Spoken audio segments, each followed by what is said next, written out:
Bonjour, je m'appelle Florence et je m'intéresse au parcours de l'athlète Lynn Tremblay. Dans sa catégorie, c'est la deuxième meilleure tireuse à la carabine au monde. À cause de la pandémie, les Jeux paralympiques sont reportés en 2021. De quoi va être faite cette année? C'est ce que je vous invite à découvrir avec moi à chaque semaine dans Olympique Prise 2.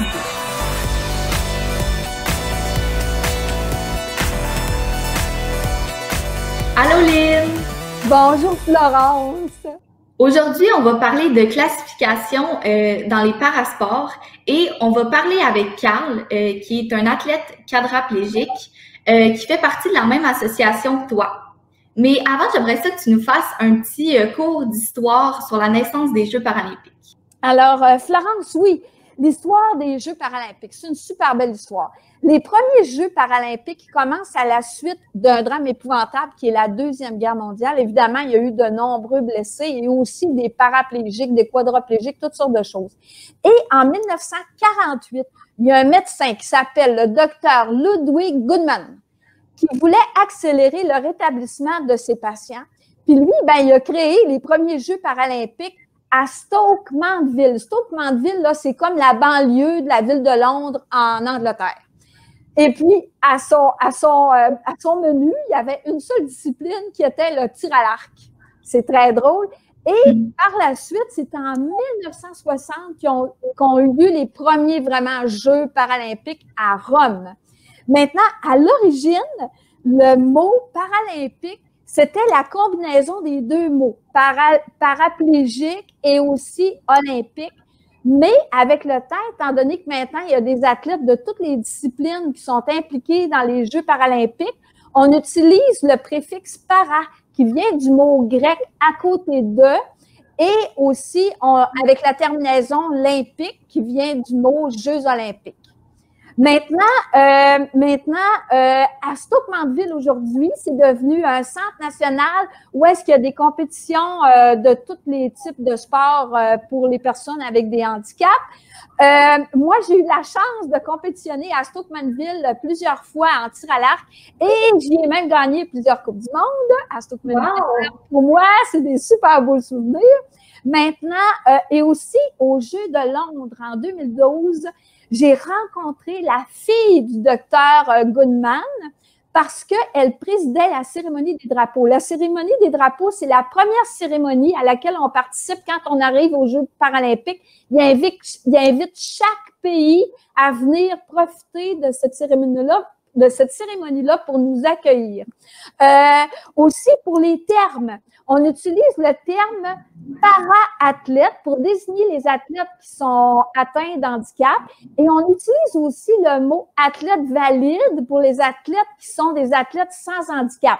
Et je voudrais faire aussi une petite mise au point parce que souvent, j'entends les gens dire à toutes les fois qu'ils voient un athlète en fauteuil roulant, ils disent ça, c'est un athlète paralympique. Il faut faire attention parce que le terme athlète paralympique, c'est un titre un petit peu honorable parce que c'est les athlètes qui ont participé aux Jeux paralympiques qui peuvent porter le titre d'athlète paralympique au même titre que les athlètes olympiques ou des Olympiens ou les Paralympiens, c'est ceux qui ont participé aux Jeux olympiques. Alors, c'était pour l'histoire des Jeux paralympiques. J'imagine qu'il existe une grille très précise qui classifie les conditions des athlètes. Oui, en fait, c'est pas n'importe qui peut être classifié comme athlète para-athlète.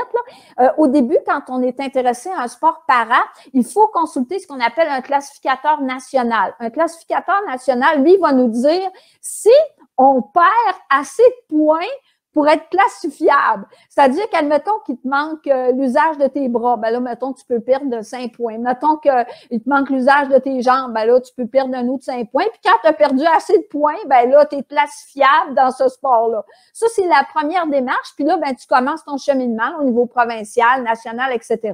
Puis à partir du moment où est-ce que tu es un athlète qu'on juge potentiel pour aller au niveau international ou qu'on juge potentiel pour faire partie d'une équipe internationale, une équipe nationale ou aller au niveau international, là, ce qu'on va faire, c'est qu'on va t'envoyer rencontrer le comité international de classification, encore une fois, qui est composé là, de médecins, de physio, de professionnels de la santé.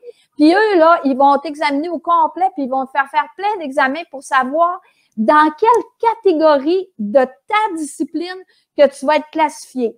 Maintenant, c'est pas dans tous les sports, il y a des spécialistes de ce sport-là pour les catégories de ce sport-là. Comme par exemple, comme nous, dans le tir à la carabine, on a 2 catégories principales. On a ce qu'on appelle les SH1, puis on a les SH2. Là, je t'ai envoyé des photos, Florence, pour te montrer un de mes bons amis. C'est un Australien, il s'appelle Glenn. Puis si on le regarde avec moi sur la photo, lui, c'est un SH1. Puis lui, là, vous allez voir, il est immense, Glenn, puis on peut voir qu'il a toute la force du haut de son corps, il a la force de ses bras, et Glenn, il a tout son équilibre. Donc, lui, c'est un paraplégique à partir des hanches. Donc, comme il a tout l'usage de ses bras, ben, il est dans la catégorie SH1. Et puis, avec Glenn, on fait des farces, là, vous allez voir, à côté de moi, il a l'air d'un géant, puis je dis tout le temps que c'est mon jumeau, puis que lui retient mon père, puis que moi, je retiens ma mère. Fait qu'on a bien du plaisir avec ça. Et pour la catégorie SH2, ça, c'est les gens. Puis là, on parle du tir à la carabine uniquement. Là, on parle pas des non-voyants, puis on parle pas du tir au pistolet. Là, on parle vraiment du tir à la carabine.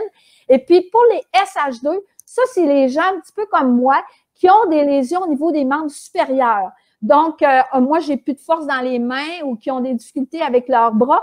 Puis, je vous ai envoyé une deuxième photo. Ça, c'est un collègue américain. Puis, vous allez voir sur la photo, lui, ben, il manque finalement plus que ses bras. Là. Il y a des prothèses aux jambes. Puis, vous allez voir quand vous regardez ses bras, là, il y a les bras croisés un petit peu, mais il y a un bras, là, on voit là, qu'il manque des doigts à une de ses mains. Donc, ça, c'est ce qu'on appelle un SH2. Et puis, dans l'ensemble, dans tous les sports para, on a des comités de classification qui sont différents, puis des catégories différentes. Puis, comme par exemple, moi, j'ai un bon ami, il s'appelle Benoît Huot. Lui, il fait de la natation.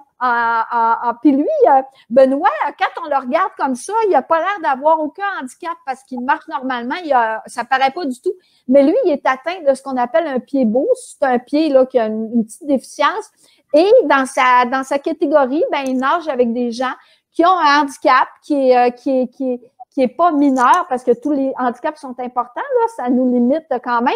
Mais lui, ben, c'est sa catégorie, là, que je connais pas, là, parce que je connais rien à la natation para, mais c'est pour vous donner un exemple. Et aussi, ce que j'ai fait, c'est qu'aussi, dans certains sports comme nous, en tir à la carabine, on a beaucoup d'équipements. On a beaucoup de règlements au niveau des équipements. Et puis là, je vous ai fait une petite vidéo avec ma table de tir à la carabine. Puis là, je vais vous expliquer, là, c'est quoi nos règlements, nous autres, là, en SH2, puis ça va vous donner une idée là, de la dureté des juges des fois. Et voilà. On va aller voir ça tout de suite. Allô, j'aimerais vous présenter ma table de tir. C'est une pièce d'équipement qui permet aux athlètes qui ont des lésions au niveau des membres supérieurs de pratiquer le tir. Avant d'arriver à la perfection, j'en ai fabriqué 8. Pourquoi la perfection? Ben, parce que c'est réglementé presque à vous rendre fou. Avant chaque compétition, elle est inspectée dans ses moindres recoins. Moi, je tire à 2 positions de tir, le tir debout et le tir couché. Vous allez me dire, ben oui, Méline, ça n'a pas de bon sens, tu es en fauteuil roulant. Ben, c'est parce que c'est ce qui nous rapproche le plus du tir pour les valides. La table se transforme. Premièrement, pour le tir couché, on a une tablette qui me permet d'appuyer mes coudes, ce qui me donne un petit peu plus de stabilité. Mais pour le tir debout, on la retire et les coudes sont dans l'espace. Ça, c'est un bon défi. La carabine est supportée à l'aide d'une espèce de ressort. On pourrait croire que ça nous donne de la stabilité, mais en réalité, pas du tout. Je ne voudrais pas me vanter, mais ma table de tir, c'est une des plus belles au monde. Même qu'elle est célèbre parce qu'il y a plusieurs athlètes qui l'ont pris en photo, je pense pour essayer de la copier. En tout cas, moi, je continue d'y travailler à chaque jour. Comme tu as exercé plusieurs sports, ça veut dire que tu as reçu différentes classifications. Exactement, oui. En ski alpin, après ça, en basketball, après ça, en aviron, en tir à l'arc, en tir à la carabine, puis il y en a d'autres, mais là, je ne les ai pas. Mais une classification ne te donne pas nécessairement une place aux Jeux paralympiques. Non, c'est autre chose différemment. La classification, ça te donne comme une carte qui t'autorise à compétitionner dans ta catégorie. Maintenant, parce que pour aller aux Jeux paralympiques, hein, c'est un long cheminement, là, fait que pour faire une histoire courte au début, tu fais d'habitude partie d'une petite équipe provinciale, puis là, tu as des critères provinciaux à effectuer, des critères de pointage, là, du autres dans le sport. Après ça, quand tu es rendu assez fort, ben là, tu fais des critères pour faire partie de l'équipe nationale.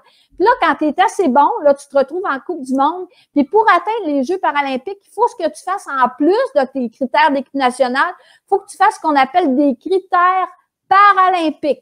Puis quand tu as réussi à faire tout ça, là, tu t'en vas dans des compétitions de sélection qui te donnent droit de gagner une place pour ton pays pour les Jeux paralympiques. Quand tu gagnes une place, là, tu ne gagnes pas une place pour toi. Tu ramènes la place dans ton pays pour ton pays. Et puis là, entre les athlètes qui ont effectué les critères de l'équipe nationale, qui ont effectué les critères paralympiques, là, on va décider entre nous autres dans des essais qui va finalement aller aux Jeux paralympiques. Fait que c'est toute une histoire, c'est bien long, c'est un chemin de croix, finalement. Merci Lynn pour ton cours 101 sur les parasports. Moi aujourd'hui, j'ai appris d'où venaient les Jeux paralympiques et te démystifier pour nous la classification dans les Jeux. Pour notre prochain podcast, on va être en compagnie de Carl Girard, un bon ami à Lynn. Bonne semaine!